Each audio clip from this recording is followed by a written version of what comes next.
Welcome again to another episode of the KDC presentations on the proposed district plan. I'm Katherine Overwater, the Policy and Planning Manager, here today to talk to you about subdivision. So I'm just going to share my screen.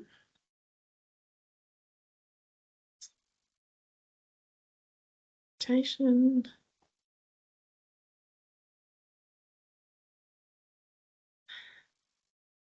I'm going to work my way through the presentation on subdivision with you.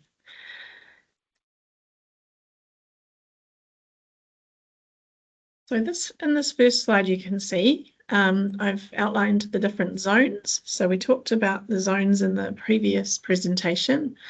In this presentation, I'm just going to focus on what the minimum lot sizes are for each, and then step you through the rural subdivision rules that I'm sure many of you will be wanting to know about. So first and foremost, in the general residential zones, we've got a planned 600 square metre minimum lot size for those lots, or 400 square metres if you're serviced with reticulated water and wastewater outside of Mangawhai. So please note that the 400 square metres is for areas outside of Mangawhai if you're serviced, but also to note there that subdivision within the Mangawhai Hakaru managed growth area is a discretionary activity. So there is a little bit more rigour applied to those applications than the normal subdivision applications. And as I explained yesterday, that's just to control and manage the growth that's happening in that area. Now, the new rural lifestyle zone proposes a 4,000 square metre lot size, so about a hectare of land, an acre of land, and that provides obviously an opportunity for people to put a house on with their own services, so on-site wastewater and water disposal. And then moving on from that, we've got the general rural rule, which is a minimum 12 hectare rule.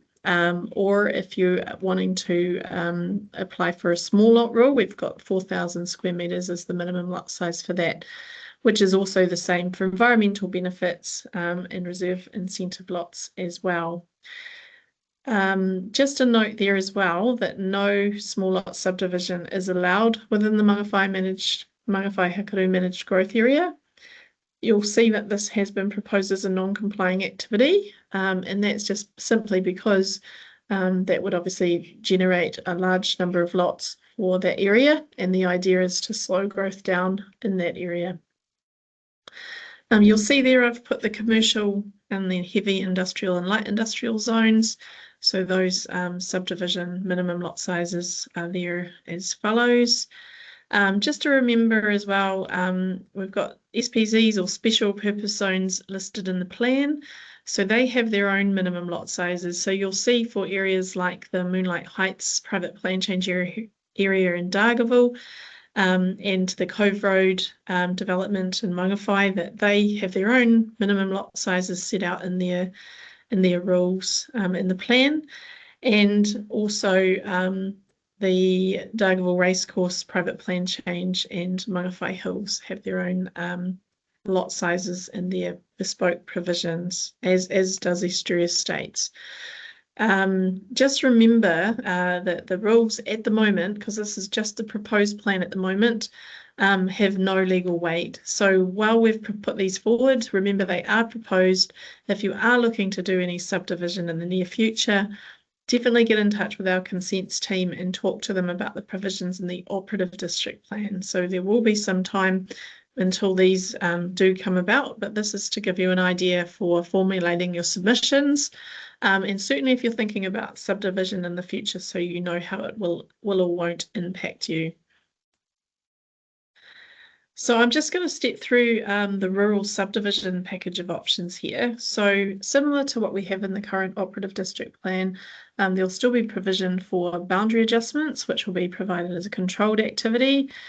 So you can still move your boundaries around in a reasonably easy consenting process. We have the sub R3, which is our new rule for the creation of new allotments. So this is a bit different from the operative district plan. This controls all the subdivision across all the zones, and there are obviously standards that apply to that. So in the standards is where you'll find a lot of the detail for how you need to comply with subdivision. So I've just made a reference to them, which is to meet the standards S1 to S15. Remember that lots cannot be created on highly productive land, so that's HPL there. That is obviously because we have a national policy statement that says you can't do subdivision on land use capability 1, 2, and 3 currently. So if you think that you're on highly productive land, get that checked out. And there is some good information on the Manaaki Whenua website about whether you are or aren't. You must not create more than one additional allotment from the record of title being subdivided. So just for the non-planners out there, record of title, ROT, that's the title that you begin with at the time of subdivision. And then we're saying you can create more than one additional allotment. If you're located within the Mangawhai Hakaru Managed Growth Area, obviously, as I mentioned before, it is a discretionary activity for subdivision in there. Now, moving on to the small lot subdivision rule, so sub R4, this is a new controlled activity rule. It is quite a permissive rule, but this enables a record of title that's prior to the notification of this plan on the 28th of April to be subdivided. And if you can't meet that, then it's a discretionary activity. You can, using this rule, you can create up to 5 additional allotments from the record of title being subdivided. And if you don't meet that, it will be a discretionary activity as well. Remember, as I mentioned before, you can't use this rule within the Mangawhai Hakaru Managed Growth Area. It is a non-complying activity. So outside of that area is fine. Inside is going to be a lot more difficult for consents in there.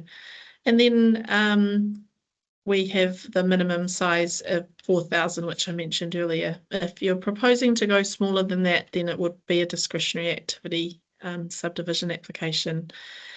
Remember too that if the land is located on highly productive land, then it will fall to be a discretionary activity for that as well.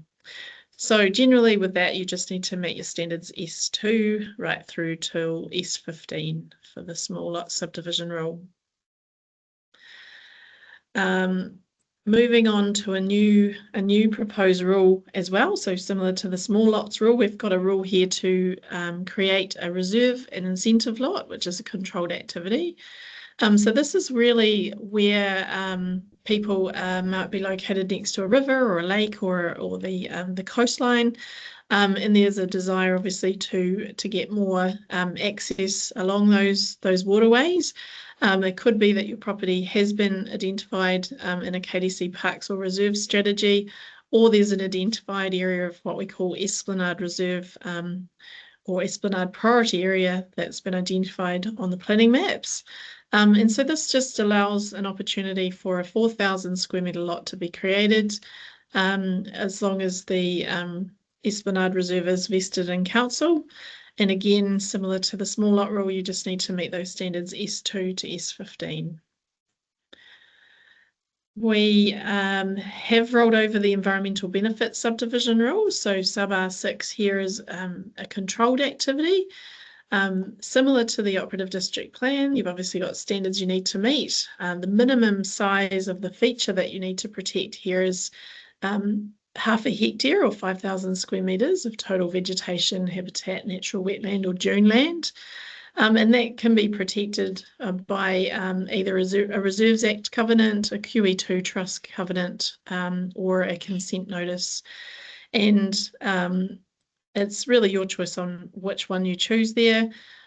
This provision does provide for up to 5 lots to be created. So it is quite a generous rule if you do have the area of ecological value to protect. Now, the key thing with this rule is that you will need to get your feature assessed by a suitably qualified ecologist, and they would come up with a plan for you showing you how to manage that feature, where it needs to be fenced, if there's any pest management, planting, etc. required. So similar to the other provisions, you can create a 4,000 square metre lot or up to 5 if you've got the area to be protected. And remember that the record of title has to be dated prior to notification of the plan, which was the 28th of April this year. And also must not contain land identified as highly productive land. So this is not too different to what we have in place at the moment. I would strongly urge those who have feature that they're wanting to protect now and do a subdivision. You've probably got some options under the current operative district plan. This is just leaving the option, the door open for the proposed district plan. So if you don't do it in the near future, it could be something that you do later on, and it will still be there for you to do. Now, sub R6 is a rule which is an addition to the rule I've just talked about, and this enables restoration or enhancement planting, so you can plant up to the 5,000 square metres. So this is where you don't necessarily have that area to qualify for sub R6 before that. It is effectively the same rule, so you can create up to 5 lots. You must protect it through Reserves Act, Covenant, QE2 or consent notice. Again, you need to get the area assessed by a qualified ecologist.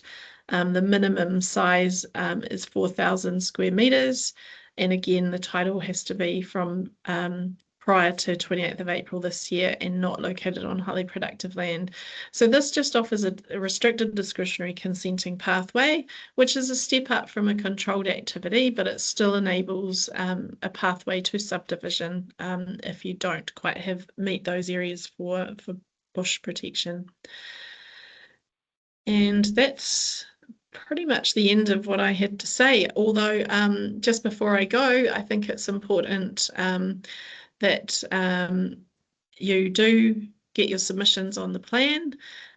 You still have till the 30th of June to do that, and if you do need any help, we have a chat to a planner bookable service, so you can book through our website or just call the 0800 number.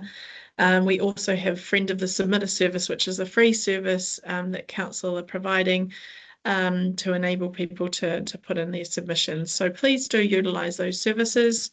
And yeah, get in touch if you want to know more. Hopefully that was helpful and informative.